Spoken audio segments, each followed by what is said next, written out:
While she was gone, she gets a call that her house is on fire. They look at the camera. You can see him coming into the property. Then he walks back out, gets in the vehicle, and leaves. The house goes up in flames. And they were able to determine that this person was James Baldwin. So he was arrested for arson and fraud. Because he was going to try to sue the insurance company for his contents that were still inside of her home. In my experience, in cases such as James Baldwin, people undertake small frauds, whether that's an insurance fraud or some other fraud.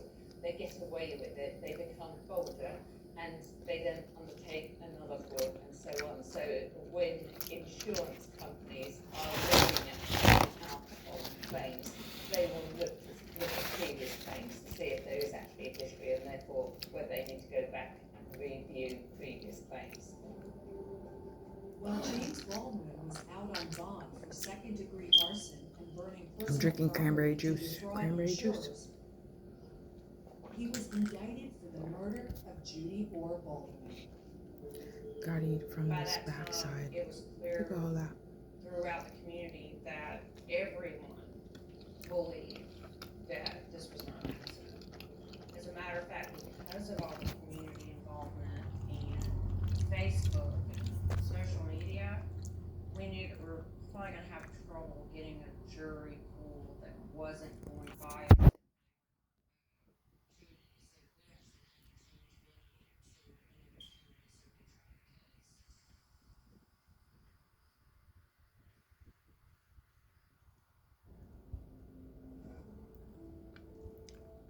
In October 2019, James Baldwin stood trial for the murder of his wife, Judy. We were there for every day of it. I know there were a lot of other media, TV, and newspapers that were there. There was obviously a lot of interest in that case for a lot of reasons. Partly, I think, because people knew Judy, but also because the arrest took so long, the investigation felt like a lot of people were dragged on for so long, longer than it should have. But that kind of built a lot of interest. The thing I remember most is the family, Judy's friends. They showed up every day. It's just heartbreaking. Them. The atmosphere was interesting because on one side of the courtroom you have the family and friends of the victim. And then on the other side of the courtroom you have the family and friends of the accused. And I distinctly remember just being struck by the fact that the side where Judy's family and friends were sitting was filled, I believe, to overflow. They literally had to bring chairs in and sat in the back of the courtroom to accommodate all of her friends and family that attended. And they were there every day. I didn't attend the trial. There was a full gallery side of Miss Judy every day of the trial. So again, I think that goes back to what kind of person she was and what the community thought of her. And the most people I recall sitting on Jamie's side of the courtroom was one person. After an intense 18-month investigation, the prosecution knew they had to convince the jury that Judy's death was not an accident. Whenever you have a start of a case that's an accident, and then you learn as you're going on with the evidence that an accident completely does not fit the scenario, then you have to really take your time to make sure that you go back and explain away or explain to some extent why it was missed on the front end. The most compelling part was when the SLED investigator was brought in and unveiled the findings of the black box. Jamie's story was she'd fallen and taken to the hospital, and they were run off the road by a truck, and they swerved wildly and plowed down an embankment and hit something hard. But when SLED got the results from that black box, it demonstrated that the car came to a stop, it slowly turned and drove 5 miles an hour down the embankment. And at that point, his story completely fell apart. For the prosecution, One of the most challenging aspects of the case was addressing the conflicting opinions of law enforcement. The worst part about the case for me was having to can't breathe. cross-examine or treat hostilely individuals who were typically on my side. But the bottom line is they didn't do their job. The worst part was having to ask that investigator, oh, you actually handed the girlfriend of Mr. Baldwin a card letting her know that this cleanup company will come and clean up the blood from the crime scene. That was not good. That was a moment where I could feel the jury beside me going, what? He did what? It was just kind of a very uncomfortable moment. The relationship between James and Terry King was a key argument for the prosecution. Making a video at the same time. Very important. I think it leads us to motive, although there's several other things that lead us to motive. But somebody who's got a girlfriend and is in a marriage, that becomes an automatic. Hey, my daughter got camp for the week. Wow, that's a big deal. We got a big deal too. I know. See that brand new Hyundai Santa Fe over there? We only made. Listen, it almost feels wrong. The Hyundai Getaway Sales Event. Now lease a Hyundai Kona for $169 a month, or get 3.49% APR for 60 months, or $1,000. Hurry in. With Panera's new Mix and Match value menu, 2 or more faves are just $4.99 each. My very own special deal, Fuji Apple Chicken Caesar. How did you guys know my favorites? Oh, the menu is for everyone. I love that. Panera's Mix and Match value menu, now with the Chicken Caesar salad stuff. This is me, looking for the right therapist. It felt impossible. So I tried Headway. They have over 65,000 therapists. A ton in my state who take my insurance. And plenty who work on anxiety, depression, ADHD. But I really want to talk to a woman who's an expert in OCD and can meet in person and speaks Spanish. Well, that wasn't so hard. Start feeling better with Headway. That becomes an automatic issue. The relationship between James Baldwin and Terry King was a really big piece of our case because it showed the intentions of the defendant and why he would have wanted Judy gone. So it was a big motive. Also the money.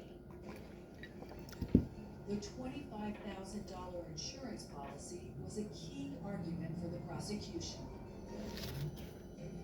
I definitely remember the accidental insurance policy that was taken out before Judy's murder. That was prominently mentioned during the trial as a possible motive. You know, you think it's 25,000, like, wow, you know, that's not a whole lot. But for someone like Jamie, who at the time was getting ready to possibly be out on the street without a house, without a motorcycle, everything had been bought for him by Judy, any money was gonna be critical to him. The prosecution argued control was another key factor in the case. James Baldwin was definitely someone who always wanted control. Judy was someone who he was able to manipulate and control from the beginning, because it had been years since she had been in a relationship. She desperately wanted to have someone who loved her and that she could spend the rest of her days with. She actually confronted Jamie about this friendship he was having with Terry King and told him, absolutely, this has to stop. And if not, then you're gonna have to leave. And we believe that's what probably led to the huge argument that happened on the night that she ended up dying.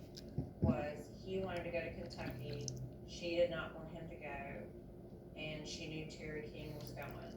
So we believe that's whenever Jamie thought he was losing control. Judy was finally standing up for herself, and she wasn't gonna let it happen. And that's whenever the argument and her eventual death took place. James Baldwin wanted to have it all. He wanted his wife, he wanted a girlfriend, and when those things were threatened, he was unwilling to lose it. So he used whatever means necessary to get what he wanted, so that he could stay stable and sustained. I think he felt like that was all, his life as he knew it was getting ready to change. Because Judy wasn't gonna put up with that.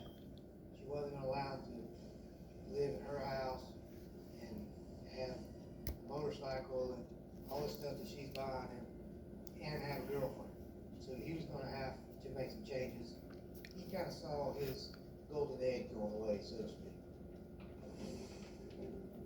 On November 5th, 2019, after a week-long trial, the jury retired to consider their verdict. It's always nerve-wracking. That's something that you never get used to.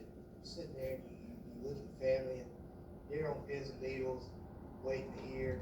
But you really gotta think about what that family's going through and what they're thinking during that time, because we know it could go either way. I was so nervous, because you just never know what a jury's gonna do. When the jury returned, James Baldwin was found guilty of the murder of Judy Orr Baldwin.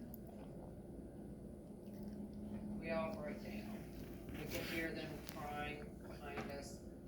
Tears came to my eyes from just overwhelming emotion, and also just feeling like it was the right thing. It was definitely the right verdict. I don't think he really reacted. There was a lot of relief from Judy's family, and finally, it's over and we can breathe. I think back now, like, I'm just so grateful and thankful for Miss Judy's sake and her family's sake that I went straight to the hospital, was able to get that statement, lock him down and what his events were, what he was saying happened that night. I think that helped in the court proceedings during his trial, and ultimately with him being found guilty for her death. James Baldwin's exploitation of Judy for financial gain, which eventually resulted in her murder, led to him being sentenced to life in prison without the possibility of parole. Greed was a huge motivation for him, and it was something that had driven him for a long time. And so when you look at his decision that night to take Judy out of the equation, he clearly was thinking about the fact that this is gonna put me in a situation where I'm gonna be set. He was gonna have the house. He was gonna keep his bike. He was gonna get $25,000. And he was gonna have his girlfriend. James has always been in a position of power, so to have been confronted by Judy would have represented a level of threat for him. He stood to lose everything